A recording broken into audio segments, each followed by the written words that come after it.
এ বছরের মধ্যে সরকারকে নির্বাচন দিতে বাধ্য করা হবে বলে মন্তব্য করেছেন বিএনপির ভাইস চেয়ারম্যান শামসুজ্জামান দুদু।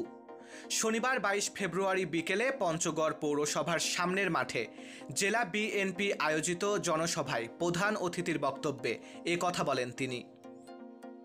শামসুজ্জামান দুদু বলেন, জিয়া তো এমনি এমনি রাষ্ট্রপতি হননি, খালেদা জিয়াও তো এমনি এমনি প্রধানমন্ত্রী হননি, তেমনি তারেক সাহেবের 17 বছরের চেষ্টা, উদ্যোগ ও সংগ্রাম চারটিখানি কথা না, সে তো প্রধানমন্ত্রী হবেই, ইলেকশনও হবে।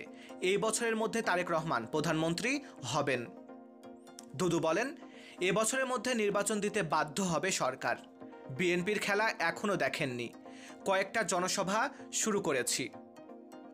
ডক্টর ইউনূসকে উদ্দেশ্য করে দুদু বলেন, ভাই আপনি ভালো লোক, একটা মর্যাদাশীল লোক, জ্ঞানীগুণী মানুষ, দেশে বিদেশে আপনার সুনাম আছে, এদের পাল্লায় পড়িয়েন না, বিএনপিকে রাস্তা নামায়েন না। যদি একবার রাস্তায় নামান, ফুলের মালা দিয়ে আপনাকে বরণ করেছি, ফুলের মালা দিয়ে আপনাকে বিদায় করতে চাই।